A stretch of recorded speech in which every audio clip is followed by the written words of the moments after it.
Tumakas na tayo, takasan na natin ang mundo.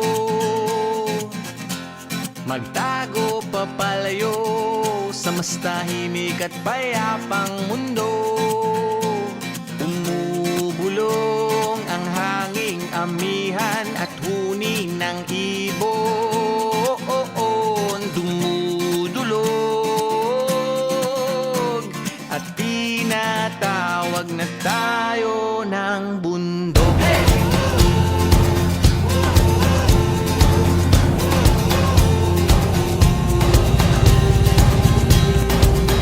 DUEG, Duwag, is a Pangasinense word for Carabao. It is a mountaintop view where you can find the real peace brought by scenic nature view. This sitio is actually a village of indigenous people. This place is worth it because of the very fresh air, wonderful people, and amazing view. Did you know that the strawberry farm in Duwag, they are the very first strawberry farm in Tarlac according to Uncle Gino. Aside from strawberry farm, Duwag offers attraction and food. Duwag, Capiat Quintalna is located at the northern part of Luzon, located at Sitio Duwag, Barangay Maasin, San Clemente, Tarlac. So, ano pa urayon tayo? What are we waiting for? Let us know more about the strawberry farm in Duwag. Enjoy!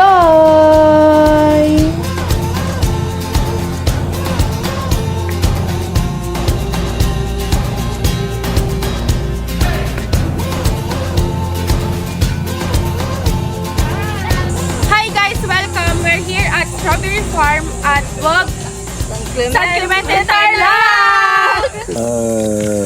Yung totoong pangalan na? Opo. Nalang, Gimo. Gimo. Simula yung farm niyo po ng strawberry. Kwan madam. Opo. Nag-umpisa kami sa kwan sa 13 puno. Yung paso na ganyan. Yung paso. So, yung pulis, siya yung nagkwan dito yung may interview sa kay Dro na panood niya. Opo. Yung anak ko yun. Siya yung nung una walang pagpupunta sa bahay kasi taga-babaring kami, kamiling. Pero ito lang nakapangasawa. Ay, okay. Ngayon, nung nakita ko na marami na siyang nakuha, yung pating yung ganyan na Nung nadiretso na po. Yung itim na yung maliit. Opo. Yung ganon. Kasi ang pagpaparami ng ganito.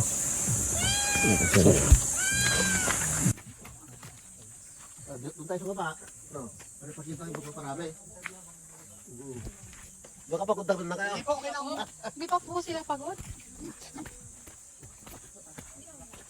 Para sulit naman yung pwede sa atin, di ba? Sige po. Para magandang yung studio niya.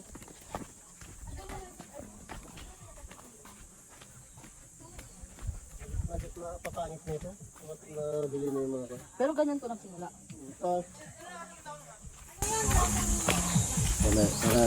Proper. Ito yung pang-clip natin, ano? Ito.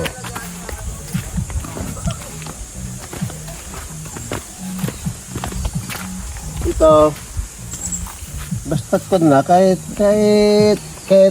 tatlo lang ang kanya, dahon niya, pwede na. Pwede na po. Pwede na po yung ganito. Sobra na yan. Sa anong man po kayo nagtatanim ng ganyan? Sir, ituturo ko muna. Gaganyan nyo lang.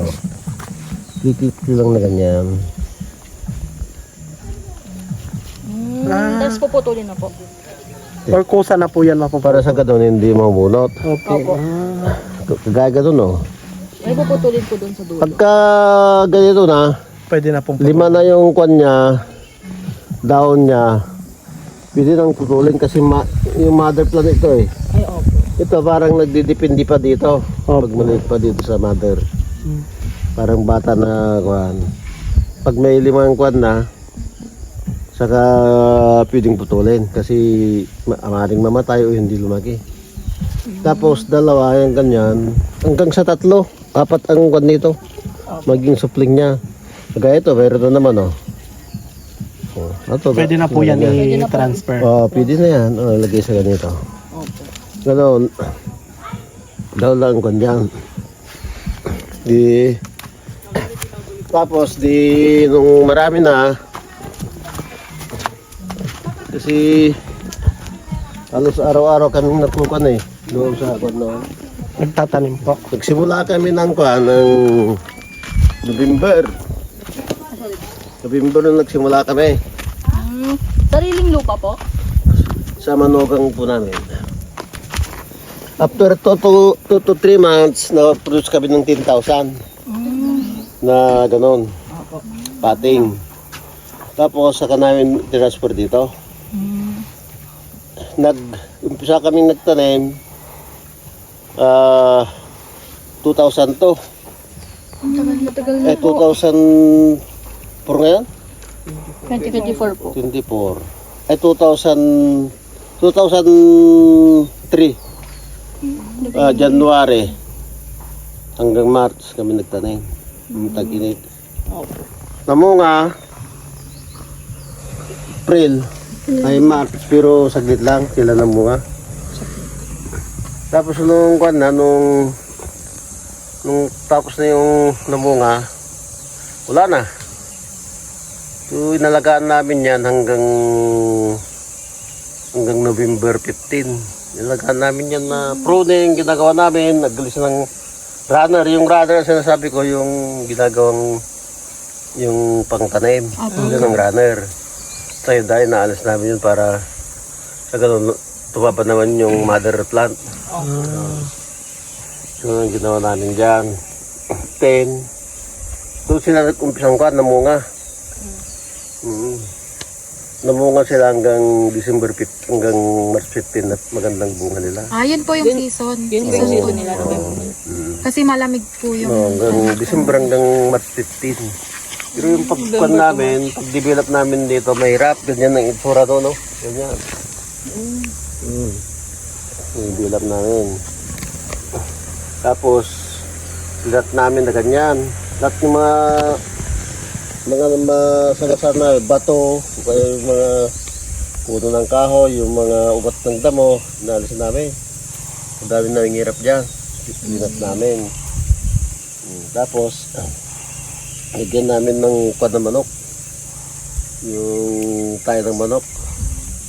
Fertilizer. Parang Yung mahal ang kwan kasi ang taas eh. Mahal yung kwan namin kasi yak-yak nila. Ang bigat. So, tapos itong tubig naman, minuuna namin ko ng tubig. 4 kilometers yung pinanggalingan yan. Ang hose na binili namin 40 na rolyo. Oh, 4,000 ang isa. So, malaki ang gastos namin yan. Kahit dito, malaki. Ang gastos namin. Tapos, nung una, nung nag-ani na kami, halos kwan. Problema namin kung paano namin may kwan yung bunga nung una. Saan nyo pa i-deliver? Pero nung may mga pumupunta na sa ipinupos nila sa media hanggang sa dumami. Yung sa may mga dumating na mga vlogger. Maraming vlogger na. 6 na siguro. Yung pumunta may taga-Bayambang, Pampanga, marami na, Tarlac. Tapos sa TV naman, 2. UNTV sa channel Conban 32 ba yun? ABS po? Hindi, UNTV sa dito sa Angeles, Pampanga. Tapos Biyahing Drew. Yun ang pumunta rito. So nung kasagsagan niya, marami ng tao pupunta dito, at least kahit paano kasusuportahan naman niya itong strawberry noon. Kahit hindi pa hinog, lalo pagka na kasi laking pinanggalingan nila, kinukuha na. Naangat saka magandang bunga noon, malalaki saka matamis. Yun ang kanila, yun ang kaya na gustong-gusto kasi matamis. Sabi kanyo na ba, ma'am? Opo. Matamis ba? Opo. Yung iba po yung kulay red na po. Oh, yun. Matayos talaga yung video ka na kayo, pero yung gastos namin, alos, konti na lang siguro. Nakalating milyong gastos namin dito. Nabawi na po ba? Konti pa siguro. Malapit na po. So, ang kwan namin, gusto sana namin makuha ito, may extend. Ibig sabihin madagdagan. Opo. Kasi nakikita ko, kulang na yung produkto namin. Kasi sa kwan, ito lang mayroon eh. Central Luzon, di ba? Kayo pa lang po yung may farm po na ganito, no? Dito po sa ano. Oo. Kaya dinarayo. Opo. Lalo pag siguro pagka natapos na itong daan, nako palagay ko pan na ito. Itong strawberry, isa na itong dinarayo. Opo. So, sana kung may malaking puhunan, kasi utang naman yung ginamit namin dito, may madagdagan sana namin, pero palagay sa taon na yun, hindi pa. Kasi ang gagawin namin, kasi first time namin, Opo. hindi naman kami sa ano eh, YouTube lang. Noon nga ang una eh, Mahihinig lang kami. parang namumroblema kami, parang hindi namin makabunga, parang nawalan kami ng loob eh. So, puro palabas. Ang magastos dito na isa, yung kuan niya, yung pruning. Yung magtanggal ng kuan, dahon at saka yung runner. Opo. Kasi pag hindi mo tinanggalan, matatakpan yung mga bulaklak. Hindi makalabas. Pati yung mga bunga, hindi makita. So yun ang tinatawag na maintenance. Kailangan mayroon kang inaupahan na magtatanggal gano'n. Oo, mahal din yung gano'n. Yung tatlo kaunti lang yung makuha nila.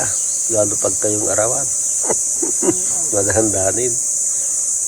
Gaano po kalawak tong lupa nyo? Kasi hindi ko po mga halos kulang 3 siguro. Hectares po. Or Oo. laki na yan. Gumagamit po ng fertilizer.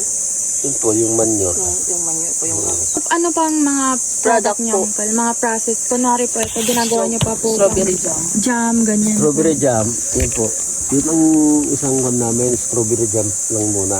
Parang ano po yun? Yung honey po ba yun? Yung nasa... Ay, yung honey, bintang ng mga kanyan, yung mga nitibo. Mga kanyan, pure.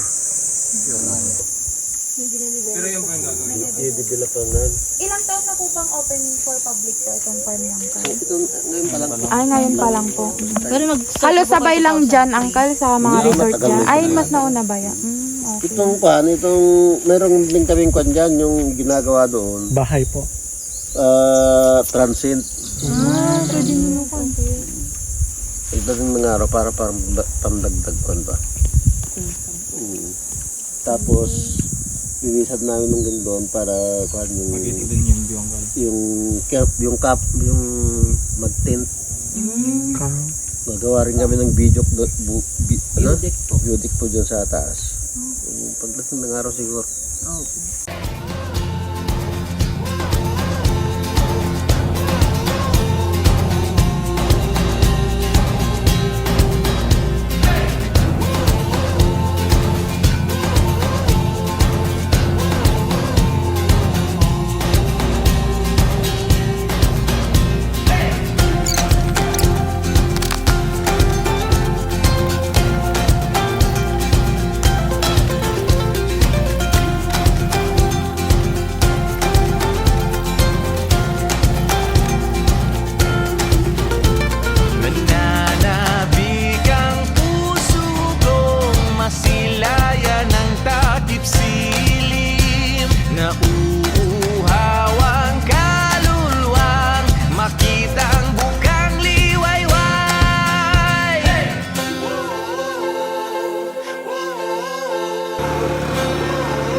pang mundo. Bumubulong ang kagubatan, lagasgas ng ilog, tumutulong at hinahanap na tayo ng kalikasan.